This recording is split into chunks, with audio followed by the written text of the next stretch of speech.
Good afternoon, everyone, and welcome to LD at School's fourth webinar for the 2018-2019 school year. My name is Cindy Para, and I will be your moderator this afternoon. If anyone is experiencing any technical difficulties at this time, please call the number at the bottom of the displayed slide.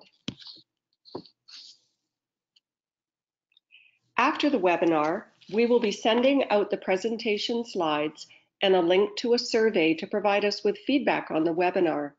In approximately 3 weeks, the webinar recording will be available and we will send out a link to all participants. For your information, all webinar participants, with the exception of the presenter, have now been muted for the remainder of the presentation. Once our presenter has finished her presentation, we will be opening up the floor for questions. Over the course of the presentation, if you would like to ask any of the LD School team a question, you may enter your text in the box at the bottom of your GoToWebinar control panel and choose to send it to the staff from the drop-down menu underneath.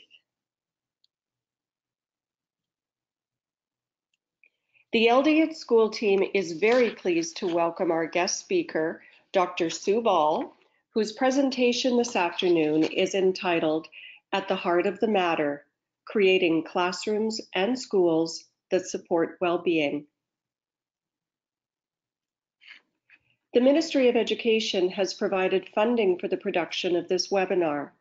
Please note that the views expressed in this webinar are the views of the presenter and do not necessarily reflect those of the Ministry of Education nor the Learning Disabilities Association of Ontario. We will also be tweeting throughout the webinar, so if you would like to participate, you can send us a tweet by using our handle at LD at School or the hashtag LDWebinar. That takes care of housekeeping for this afternoon, so let's get started. It is now my pleasure to introduce our speaker, Dr. Sue Ball. Sue is the Chief Psychologist at the York Region District School Board. Sue has previously spoken at the LD at School Educators Institute and at conferences for the Council for Exceptional Children, both provincially and internationally, on topics such as supporting students with learning disabilities, anxiety and ADHD, and at the National Council of Supervisors in Mathematics on supporting students with LDs in mathematics. She is a member of the executive of the Association of Chiefs of Psychology of the Ontario School Boards and the Ministry's Advisory Council for Special Education, also known as MACSI. Sue has an incredible passion for supporting all learners to understand their unique learning profile of strengths and needs and to advocate for themselves, with the underlying belief that all students can learn and that every educator and student matters. Welcome, Sue. The cyber floor is now yours. Thank you, Cindy. I'm really excited to be here today and participating in this in this webinar. Sorry, just making sure my screen is moving.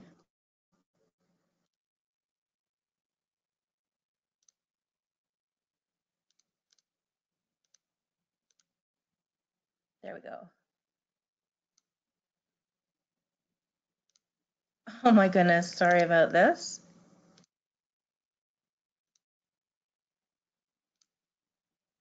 There we are. Okay. The learning goals for today's webinar. By the end of this session, participants will be able to understand why it's important to focus on mattering and belonging at school, have practical ideas for promoting mattering and belonging at school and at home, and learn 10 ways to build resilience, including how to support students with learning disabilities. I'd like you to imagine classrooms and schools that support positive mental health and well-being for all, where every student and staff feel they belong and they matter. How would we go about doing that? We know from research that the schools that are most effective at promoting resiliency and well-being embed those core principles of well-being, connection, mattering, and resilience in everyday practice. And they do this best through a whole school approach, which extends to the parents, the guardians, and the entire community. As we know, schools are the hub of that community where everyone gathers, where the school is at the center of the services and supports that can be available, and where every child can be seen. And throughout all of these relationships are the most important things that matter and are built through connection. What we do matters in our classrooms, in our schools, and our communities. And it's through this work that everyone will have a sense of feeling that they matter, that they count, and that every interaction will become an opportunity to produce well-being and promote well-being. Mattering is a complex, multidimensional construct. There's emerging and promising evidence with regards to children's mental health that points us in a direction of what mattering and belonging could be. And underneath all of this, the construct is the universal human need to be significant and to be connected with others, to have a sense that others depend on us, are interested in us, and are concerned with our fate. It's important to recognize that feelings of mattering can vary in different life constructs: home, school, work, and the community. You can feel that you matter at home and not at school, or vice versa. And this provides a sense of hope, in a sense. It makes it possible to make a difference to the construct of mattering. No one likes to feel that their voice is not being heard. And when we feel that we don't matter, it can create a sense of not mattering, which can be particularly destructive. When we have a sense that other people are aware of us, that they're paying attention to us, that they're concerned about us, that they really they care about what we do, or they're concerned about our future, they have hope, that it creates a sense of hope for us. When we have a sense that people rely on us and a perception that other people will miss us if we're not there, that makes a significant difference to us and how we feel. Mattering acts, because of this, as a protective factor against risk. And that is very, very fundamental to well-being, because a protective factor, when it's present, can actually mitigate and eliminate risk, even when those risk factors are still present. That's why mattering is such an important construct and why it makes such a difference for the mental health and well-being of all. We know from the research that students who feel better do better. If they feel they matter to others at school, then that makes a difference in their engagement, in their motivation, in how they do academically. There's less reported depression and anxiety, and a greater sense of well-being when students feel that they matter. And we also know that anti-mattering is a very significant risk factor. Feelings of not mattering contribute to much increased levels of anxiety, depression, and even suicidal tendencies among young people. This is a very concerning trend, but the research has shown us very clearly that when we focus on promoting positive life promotion, when we provide kids and students with the opportunity to build those positive mental health skills, and to have that sense of connection and resiliency in everyday practice, that it makes a significant difference to their mental health. And we know that these findings were very similar among diverse racial and ethnic groups. Students can really experience marginalization on the basis of disability, social identities, faith, sexual orientation, gender, class, and ethnicity. And we know that a sense that our voice is being heard is essential to the construct of mattering. The same way that if a student is not being heard, it impacts their sense of mattering, this can impact groups of individuals who feel that their voice is not being heard. And for that reason, it is absolutely essential that we address every single student, that we see that every student sees themselves represented, has a voice, feels valued and understood, that they feel that they matter and that they belong. Mattering cannot coexist with microaggressions, with a sense of othering, and with other forms of hate. It is essential that we stand together, stand up for all of our students, create inclusive and equitable environments that foster a sense of mattering and belonging for all. If we don't do this, we cannot create environments where our students feel a sense of mattering, of being deeply valued, and knowing that their community cares for them and that they belong. So, thinking through these critical understandings of mattering and belonging, it's important to reflect on what are the actions that we can take to enhance a sense of personal mattering and belonging for students in our school environments. One particular board, and this is an example of the board that I am from, used and embedded questions related to mattering and belonging in the school climate survey data. And here's an example of what we found. Roughly 62% of students endorse that they feel that they are important to other people. 59 and 57 in elementary and secondary endorse that they feel that they matter to people at school. That may look like it's a good result, but it was very concerning to us because we recognized when we looked at that roughly 40% of students are feeling that they are not important to others and that they do not have a sense of mattering. Now, we do see those numbers increase at home or in the community, but there is still a gap. And this shows us that this is something that we do need to be addressing if it is being endorsed by our students. We have also taken a look through every student count survey questions.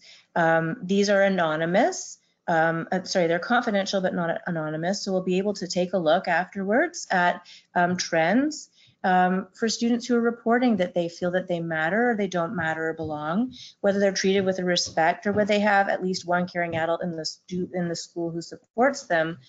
We can look at the impact on academic achievement, attendance, whether there are any suspensions or expulsions, and also look at the identity-based data because it's essential that we can monitor, have a baseline for where we're starting at, and be able to look at the effect of the interventions that we're putting in place to support every student's sense of belonging and mattering at school.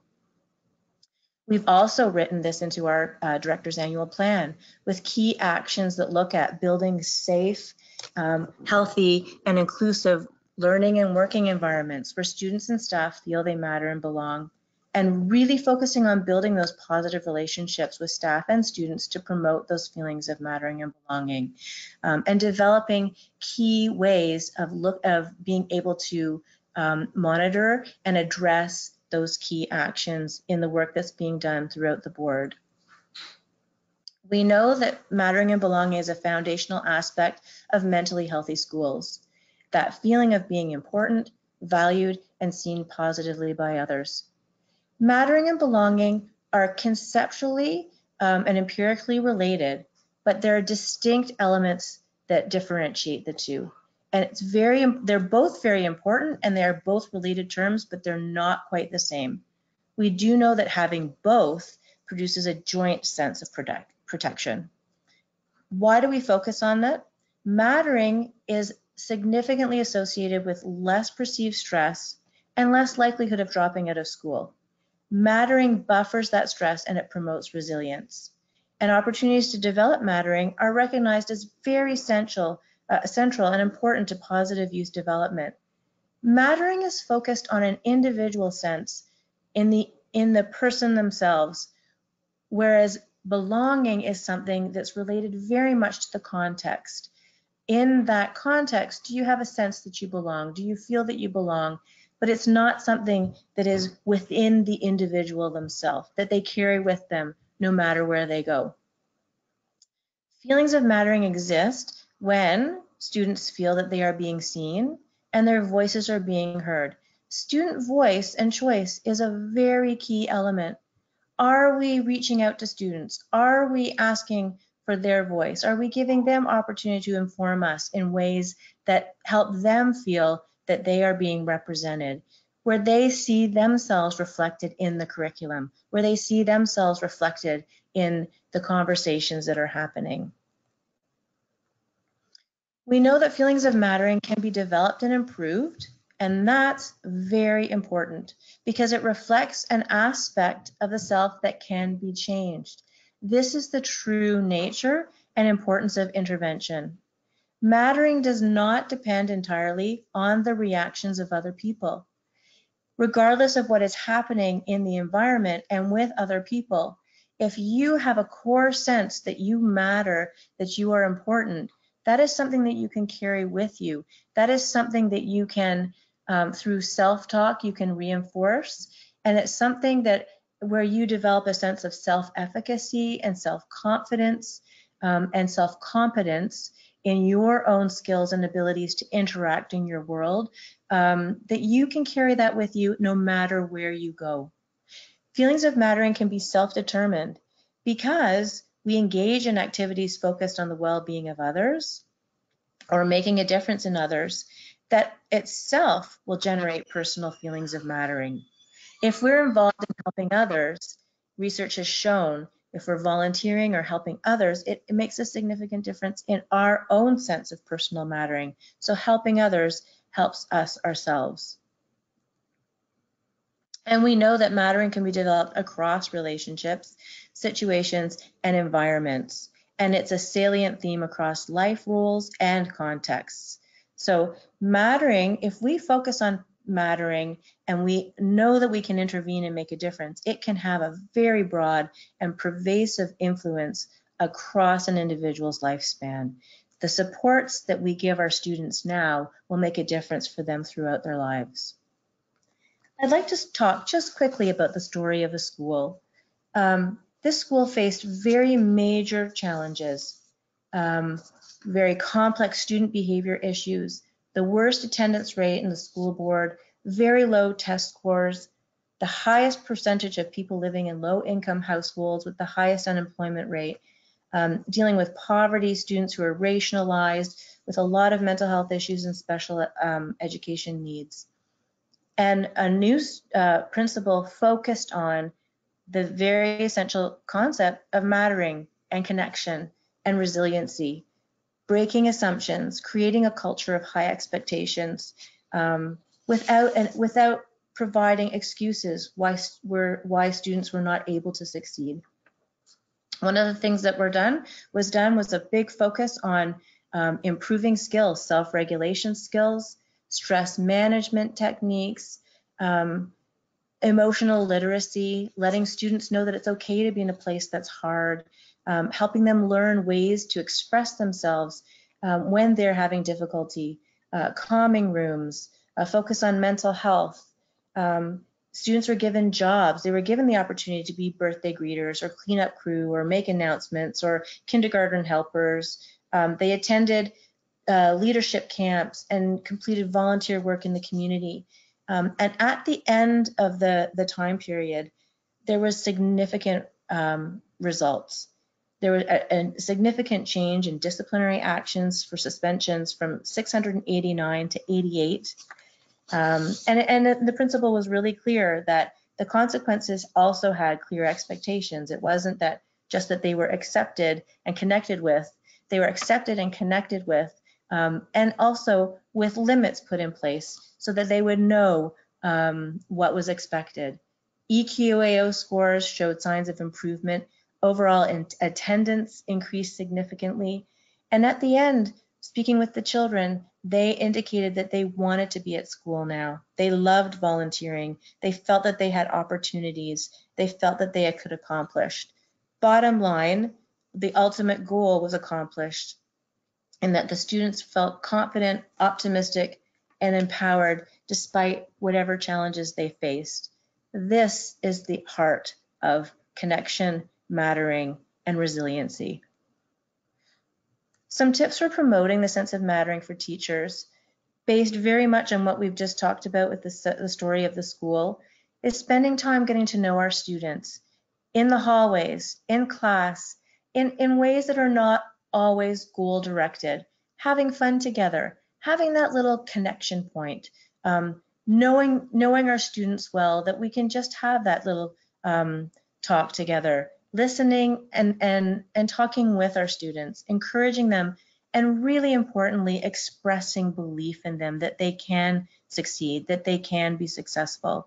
Setting those expectations and consequences as are necessary, but providing the reasons to help them understand how their actions are linked to those consequences.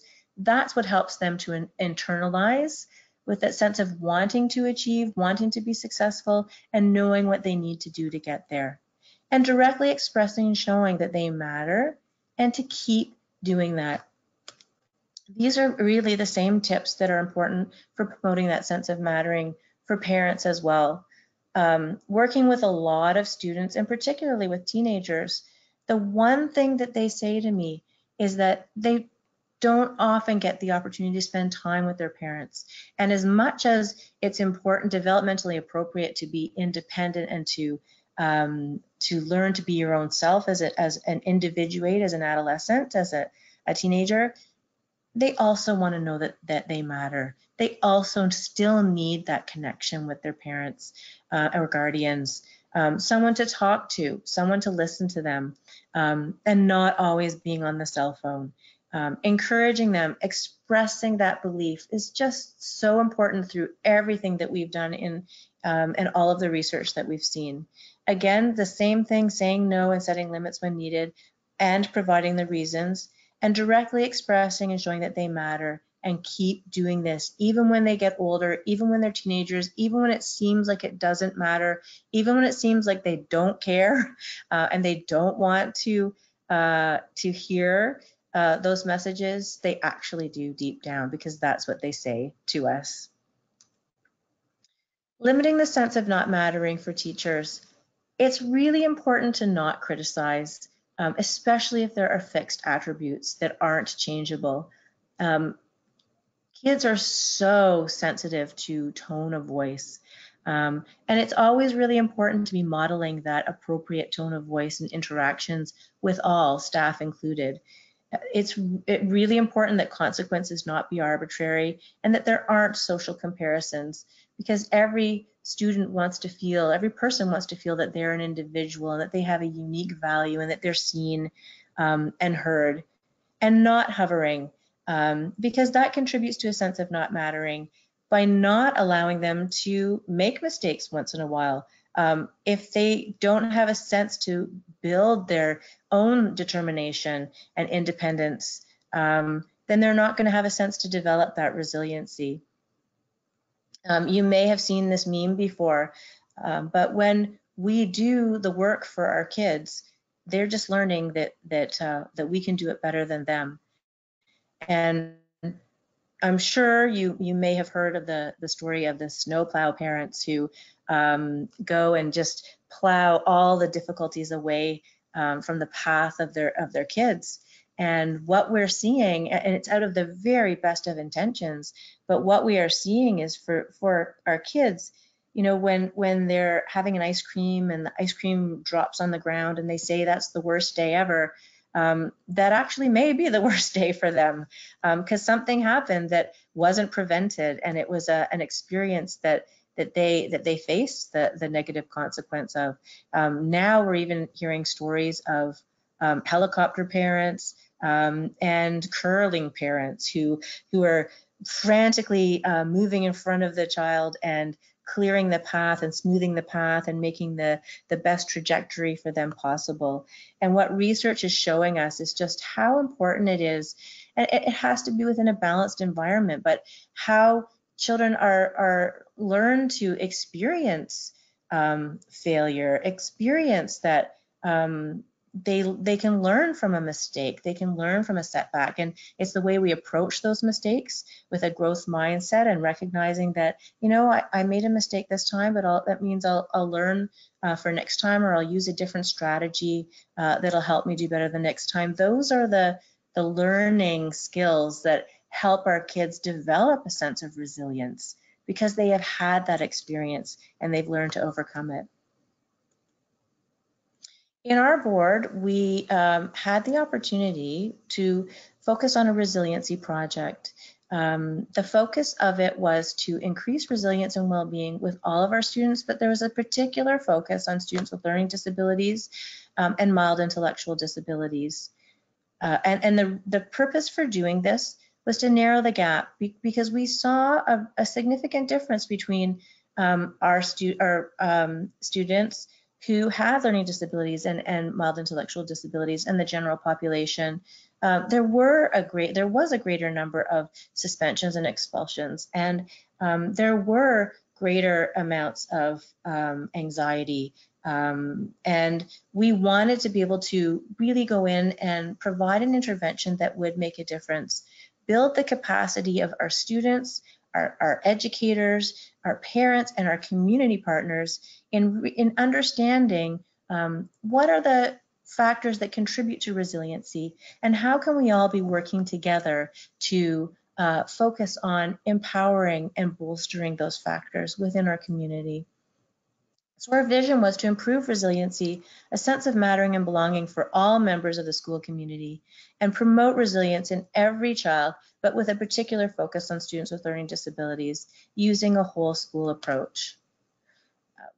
So it was to support all students to build their resiliency skills, but particularly for students with learning disabilities, and to provide students with opportunities to experience care and compassion by promoting the message that they matter.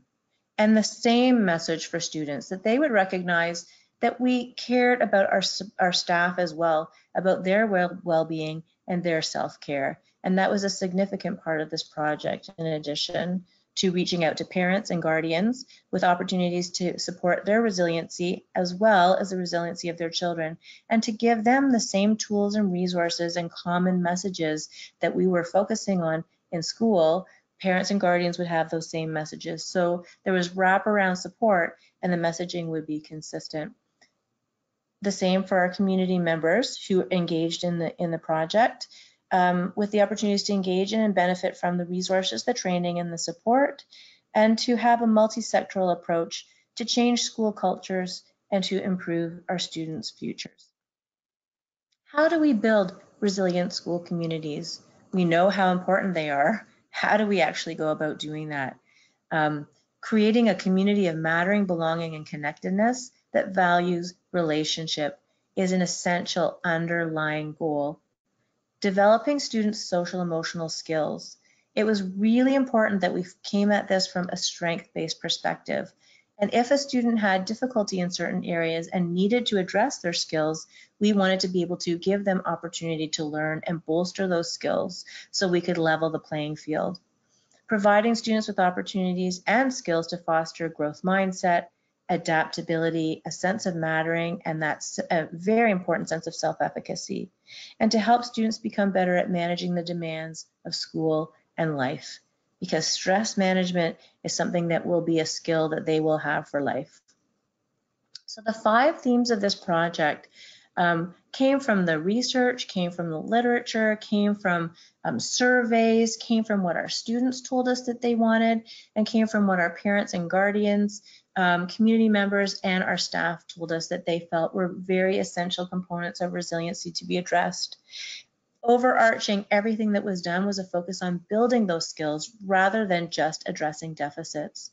And central to the entire project was that concept of mattering, ensuring that everyone had a sense of what mattering was, and understood how essential we felt it was to be encouraging that sense of mattering with the students that we were working with the staff, the parents, and the community.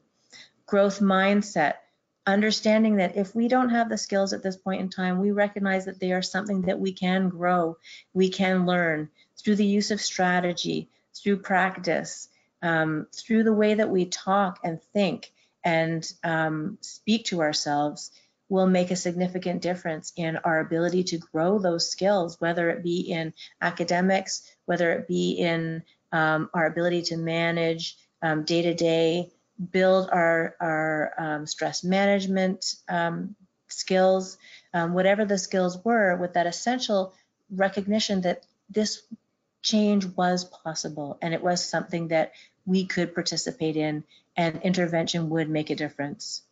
Self-compassion and self-advocacy, understanding who we are as learners and how essential that is. When we know who we are, what our strengths are, what our areas of need may be, and the strategies that help support us to become successful, then we're in a much better position to be able to advocate for ourselves, to be able to build a sense of self-efficacy, confidence, and competence, because we know that we can actually put things in place that will make a difference. And through all of this, having a sense of self-compassion and recognizing that mistakes are something that everyone can make. Everybody can have difficulty at school, in their personal life and interactions, and it's how we manage in those circumstances. It's how we activate the supports that we do have. It's how we reach out to the people that we have around us. It's developing those coping skills and being kind to ourselves throughout that makes a significant difference in reducing the level of anxiety and depression that we experience. And that mindful awareness of, this is where I'm at this point in time. These are the skills that I have to support me, that focus on stress management and breathing techniques and going for a walk and learning ways to cope in the midst of very stressful circumstances, that we found all of our students mentioned was very, very helpful for them, but particularly our students in secondary, as they approached exams at particular times of the year, they found that the focus on stress management and the coping strategies was very, very helpful to them. And then self-regulation, problem solving, goal setting, executive functioning skills, ensuring that our students are building the skills that they need, and that we're doing this in a way that demystifies the need for supports. If everyone is focusing on this together and we're putting these first line positive mental health promotion strategies in place, everybody is going to benefit from them, but particularly our students with learning disabilities, because we're giving them the supports that they need in a way that they don't stand out and look different. Everybody is focusing on them at the same time. So our key messages were that everyone matters, everyone counts, including our parents and our community, that it can be difficult at times for everyone, and that it's important to strive for excellence, but not perfection. No one is perfect, and when we're not focusing on an unattainable goal, we can all make progress and we can all be successful. Being authentic, reaching out when we need help, destigmatizing the request for support, and encouraging students not to hide when they're feeling down and when they're feeling a sense of despair, but to reach out and recognize that support is available for them. Asking for help when it's needed and not stigmatizing yourself or others, recognizing that asking for help is a real strength. Why did we have this focus on resiliency? We recognize, not just from our own students, from the research, that young people today are under way too much stress. Anxiety, depression, and anger are far too prevalent. This is a survey that was done with students in high school, saying that 73% of them are saying they have too many things to get done at once, not enough time to get them done. There's a real sense of worry or concern for the future, a sense of having to keep feelings hidden and inside. 47% of students are saying that, and finding school subjects to be too demanding. So we wanted to be addressing what our students were saying, and we wanted to give them opportunity to be able to reach out, to destigmatize that reaching out for support, and ensuring that the strategies and the focus on coping strategies was there for them. In a study with York University students, 43% of students felt so depressed at times that it was difficult for them to function.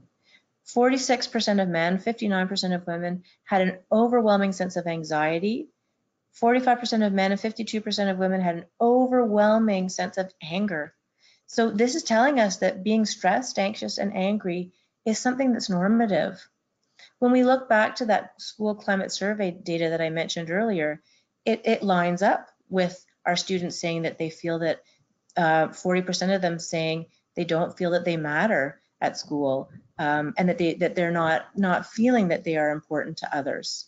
So can we really make a difference when we see numbers like this? Like, is a focus on resiliency going to make a difference at school?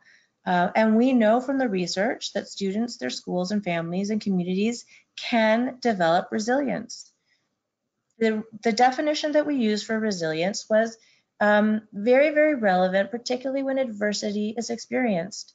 There are two components to resilience. First is the ability to bounce back and overcome adversity when something negative happens, and the ability to adapt to new circumstances. These can be life transitions that can be starting high school, university, or a new job. It could even be going from one semester to the next, or preparing to pass the OSSLT. There are all sorts of examples of when we need to be adaptable to new circumstances, and being able to develop the skills to bounce back and to be adaptable are two very essential skills that are helpful for lifelong ability. So resilience was promoted in 3 domains. Emotional resilience, which is really mood regulation. Can we bounce back if something happens and we're disappointed by it? We're feeling really, really sad. How long does it take us to bounce back so we're back at equilibrium again?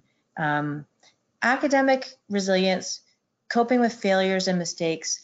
Most people are familiar with this one. They're familiar with that sense of being able to bounce back after a poor test and recognize, well, you know what? I didn't do as well as I thought. I'll put more strategies in place next time. I'll go back and get some extra help. I'll plan ahead and study more. Those are strategies that are easy for people to talk about. But we found that emotional resilience was a harder one. Knowing what strategies to put in place when we needed to bounce back from a setback, an emotional setback or a disappointment with someone. And an area of research that is really not as well known is interpersonal resilience. And that's that social and relational resilience when there's been a conflict, when something has happened, and we see this on social media now. One comment can be seen by 500 to 1,000 people at the same time and have very significant consequences. Social consequences. So the ability to learn that interpersonal resilience when there has been a conflict is so important. And that was why we focused on conflict resolution as one of the skills. So yes, resilience promotion works. There's very, very strong evidence to show how effective it is as a prevention, not just an intervention. In a meta-analysis that looked at 213 school-based interventions, there were very significant results that showed substantial gains in not only social and emotional learning, ability to resolve conflict and understand emotions, and be able to access coping strategies when needed, but also actual school achievement. And this was even without a focus on academics. Academics improved. And as we mentioned near the beginning of this webinar, when kids feel better, they do better. And we actually saw the evidence of that. Parent-focused prevention also makes a significant difference. When parents are working to enhance their kids' ability to adapt to stress and beliefs about themselves and their relationship with others, it helps parents as well, because it gives a sense of efficacy. Parents have something that they can provide to their kids with.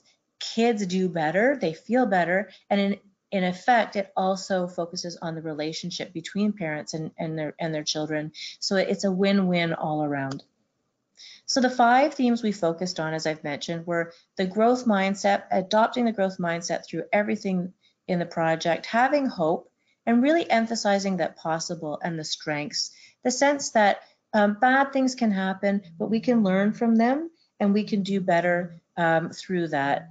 Being a self-compassionate self-advocate, someone who stands up for themselves, someone who knows who they are and is compassionate to themselves, is aware of emotions, stress, and thoughts, and can regulate in difficult situations, cope, problem solve, and set appropriate goals. And we recognize that growth mindset can be applied to beliefs about achievement and intelligence, but also to relationships and perceptions of the ability to control our emotions. So when we're looking at growth mindset, it means recognizing that we're learning and that we're stretching, that we're confronting challenges, not just that we're making mistakes, recognizing that there are areas for growth, that there is opportunity to fulfill potential, and that we get out of things what we put into them. It's not just a focus on being smart or being talented, focusing on working harder and recognizing that when we ask for help, it's a very useful strategy for growth. Kristen Neff is the researcher who has done most of the work on self-compassion. This was an area that she developed herself as a young mother who was having a difficult time managing her son who had autism. And she found when she was so critical of herself that it made a difference to her ability to manage in everyday life. It made a significant difference to her stress. When she was able to be compassionate and recognize that she was growing in her journey and learning strategies that would support her in her relationship and that would support her son, it made a difference to how she was able to cope. It made a significant difference to her mental health. So when we look at the research on self-compassion, we recognize that mindfulness is a very important aspect, as we've included in the project. Being able to recognize when we're stressed and struggling without overreacting, being aware of this is a difficult time, and that's okay. It's a difficult time for everyone, and I'm not so unique and I'm not so different. So recognizing that sense of connectedness, that everyone makes mistakes and experiences difficulties at times and they're not alone, and that it's okay to be kind to myself in these moments and recognize that I will learn from them too. When we're supportive of ourselves as much as we can be supportive of others, it will make a difference in how we're able to cope and manage. And also the importance of student voice. Students, when they tell their own stories of resilience, it's very compelling. We incorporated this voice into our project by interviewing students and asking them, what does growth mindset mean to you? How do you develop resiliency? What is your sense of well-being? What are some of the challenges that you have faced? And when we did this, we found that our students were able to really clearly articulate a significant increase in their understanding of growth mindset, of self-compassion, of stress management, of what well-being meant to them. But the very most important factor that every student mentioned was the sense that someone believed in them and believed that they could be successful. That was the major factor in their success. The critical aspect for them was that repeated message and expectation that they could do it, that they could be successful, that they could succeed. And that's how they developed that sense of self-efficacy, which is the very essential part of mattering that they can take with them in every situation that they are in. Empowering our students was one of the most important predictors for resiliency and predicting academic success. When we focused on what students could do, not what they couldn't do, when we focused on strength-based learning, having those high expectations, but also providing supports and resources, and our students understanding who they were as learners, that is what made a difference, not only to their belief that they could be successful, but also our belief in them that they could be successful. And this was the most important result that we found for our students with learning disabilities. This is also found in the research from Michael Rudder, that this is one of the most important factors for empowering students. The key beliefs and understandings that change is possible, that we refocus on strengths, that accurate thinking is the key to boosting resilience, being able to speak back to those negative thoughts and those critical perspectives and say, I didn't do as well this time, but I will learn for the next time. I'll use the results that I know will be effective for me. And reaching out to others when we're having difficulty and accessing that help is a really important key. Relationships are the active ingredient underlying everything that we do, not just for teachers, support staff, and administrators, but with our students as well. We are actually human developers. We are expressing care and connection to these young people who are in our lives, but we are doing more than that.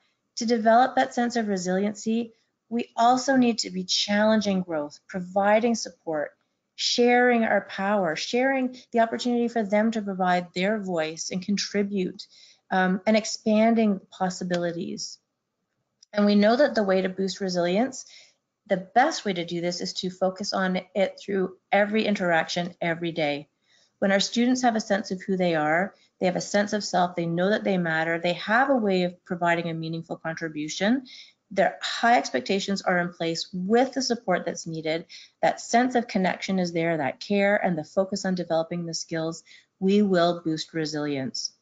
The messages that we provided throughout our project that made a significant difference were modeling and encouraging self-acceptance and self-compassion. Everyone is human. Everyone makes mistakes. Focusing on process, not product. We are lifelong learners. And promoting that external focus. When we focus on others, we actually help improve that sense of mattering for ourselves. So we can matter, we can develop our own sense of mattering by helping others. Striving to do the best, not focusing on perfection, recognizing that we can talk about our own mistakes as well, that no one is perfect, and model our own reactions to mistakes and setbacks so students can learn from us. Avoiding criticizing for making mistakes. Okay, so this was a mistake. Let's find a way to do it differently next time. Let's learn how to overcome this. And we actually found our students saying, you know what?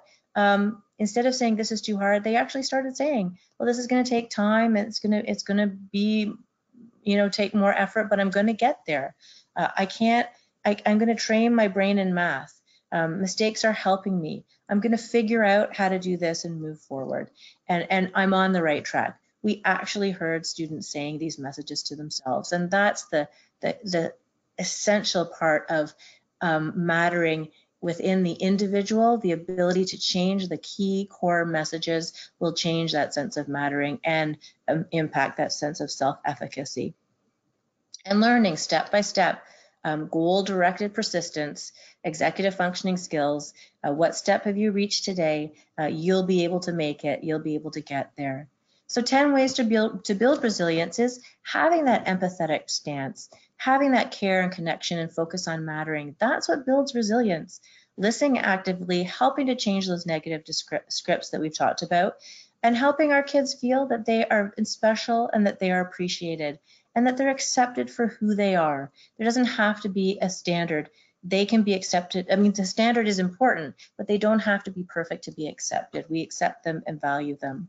Helping our students experience success and recognize that mistakes are an opportunity to learn, and providing our students with an opportunity to contribute, to make that difference, like the school that we spoke about at the beginning, helping out with lunches, helping out with the kindergarten classes, going out into the community and volunteering, teaching our kids to solve problems and make decisions.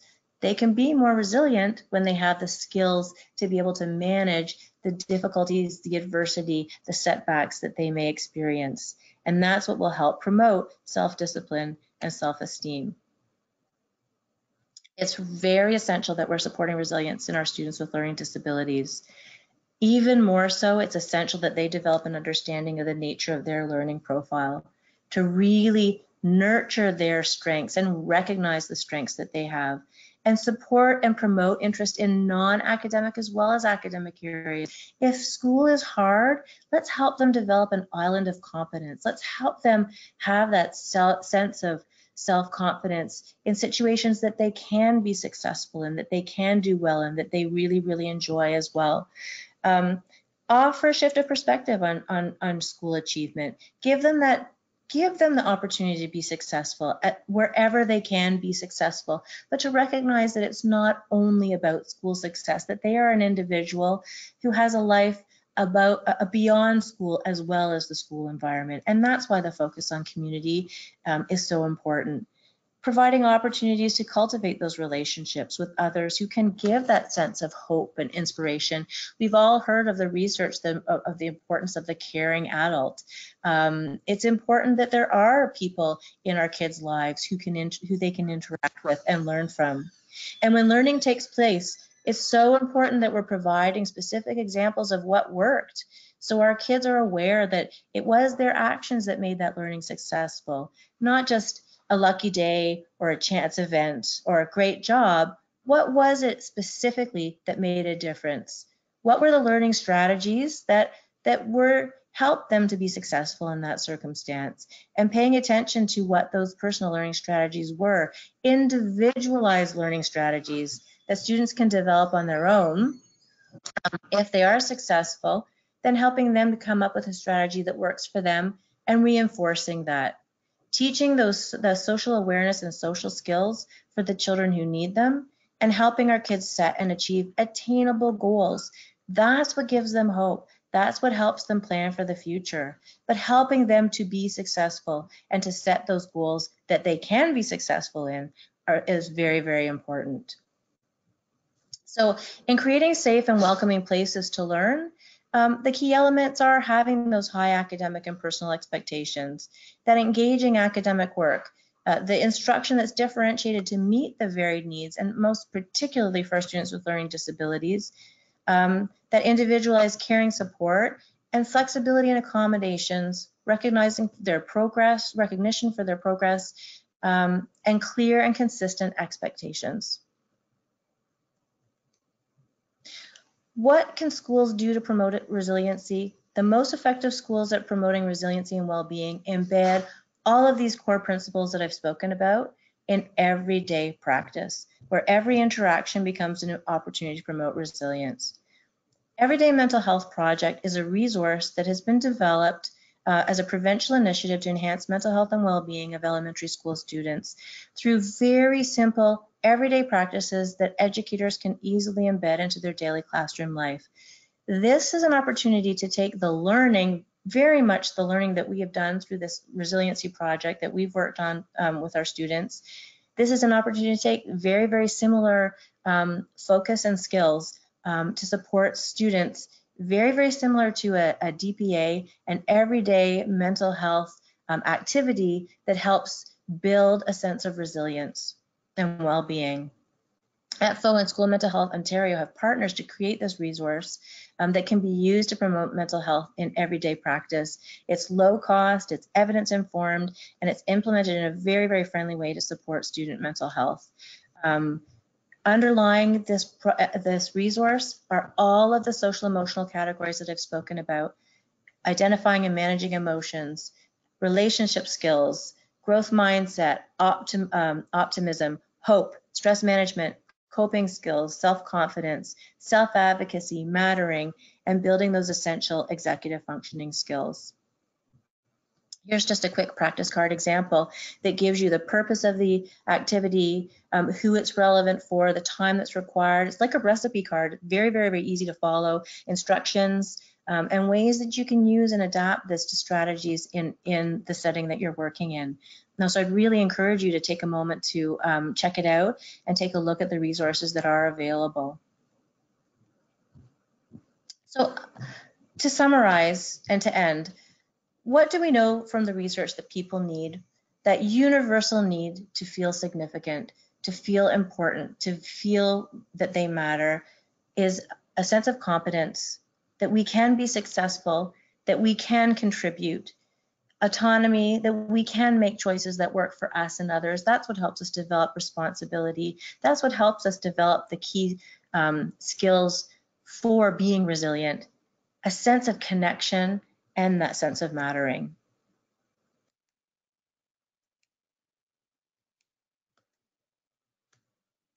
What do our students need? A warm welcome. We don't have to be mental health practitioners. All have to be mental health practitioners. What do our students need?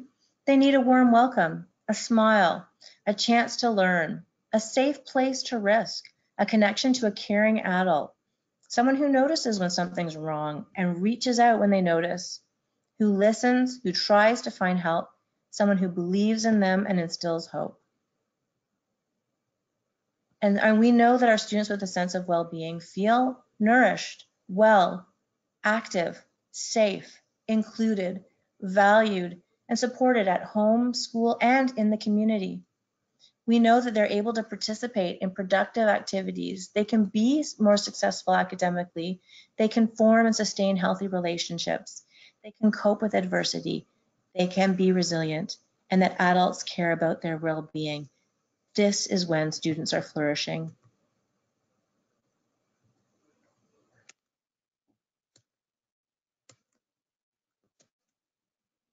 The same is what our staff need. What do we all need? Underlying all of this is what we spoke about at the beginning.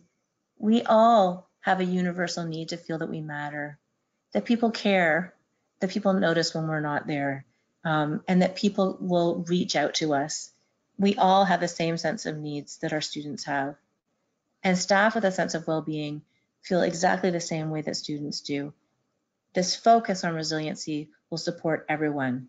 It's all about relationships, and it's all about mattering and belonging. How can schools help students flourish or thrive? By being modeled by adults who are flourishing, creating these positive classrooms and school climates, explicitly teaching these resiliency and growth mindset skills in everyday instruction, developing family-school partnerships, and paying attention to promoting the well-being of all, for students and staff. We know that resilient principals make resilient schools, that staff love to live in those, to work in those schools, and that students in those schools are more likely to be happy and competent, engaged, and participating. Resiliency matters. We need resilient students, families, schools, and communities. When we focus on resiliency, mattering, and belonging, we support well-being for all. When we focus on mattering and belonging, we improve academics, resiliency, and well-being. And we know that what we do matters and makes a difference to promote well-being. This is the heart of the matter, creating schools and classrooms that support well-being for all. I'd like you to take a moment and just reflect on the information that we've talked about today. How will this potentially influence the way that you interact with students, with your own children perhaps, staff and coworkers, parents, and the community? I'd like to thank a special thank you to York Region District School Board, our director, Louise Sarisco, our superintendent. I work with a wonderful team who care very deeply about students' sense of mattering and belonging and creating inclusive, positive learning and working environments. And the Resiliency Project partners that we worked with, Dr. Gord Flett at York University, has an excellent book, The Psychology of Mattering, Understanding the Human Need to be Significant. And another very important partner that we've worked with is the Learning Disabilities Association of York Region. And Lynn Zeraldo was very, very integral to all of the work that we completed in the Resiliency Project. So I'd like to thank you very, very much for your time and attention today. And I'm happy to answer any questions if there are any. Thank you so much, Sue, for sharing such rich and detailed information. I think the educators, oh, sorry, I don't think my screen is up fully. There we go. So I'll just start over. Thank you again, Sue, for sharing such rich and detailed information on how educators can support and enhance student well-being in the classroom and within the larger school community itself. So at this point in time, we're ready to move on to the question and answer segment of today's webinar. If you are not able to stay online for the entire question and answer section, that's perfectly fine, as everyone will be able to access the full recording in a couple of weeks' time. So if you do have any questions, please type your question into the chat box on your GoToWebinar dashboard, and I will read your question to Sue. So Sue, I actually do have a couple of questions for you that came in during your presentation. The first one, what are your thoughts on educators providing opportunities for either small group or whole class discussion on the topic of mattering and belonging? I think that's an excellent suggestion. I think it's really, really important, because it's when we understand the concept that we can have the conversation about it. And as much as we can include this and incorporate this in conversations that we have, the better. That's how we can destigmatize a focus on mental health and give kids an opportunity to reach out and be able to ask for help if they need it. So I think that's it's really important. Obviously, whole class will be a different format than a small group discussion, and perhaps a small group discussion there's opportunity to go deeper and to focus more, and it would also depend on the developmental age of the student involved. But I think that that's a really a great suggestion and idea, and it could be there in the everyday mental health resource. There are activities around mattering and belonging. I'm really glad you mentioned that, because that is a terrific resource, and it would be important not only to differentiate based on the developmental level of the student, but also the age. I know that you mentioned in your webinar Yes. that teenagers, even though they may come across as, hey, it doesn't matter, it does matter. Yes, absolutely.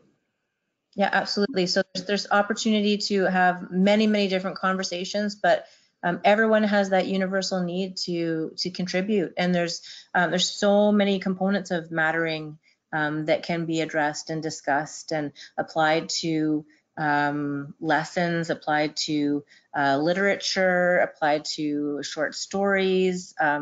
There's so many opportunities for incorporating this within the classroom. Well, this is actually a nice segue into the next question.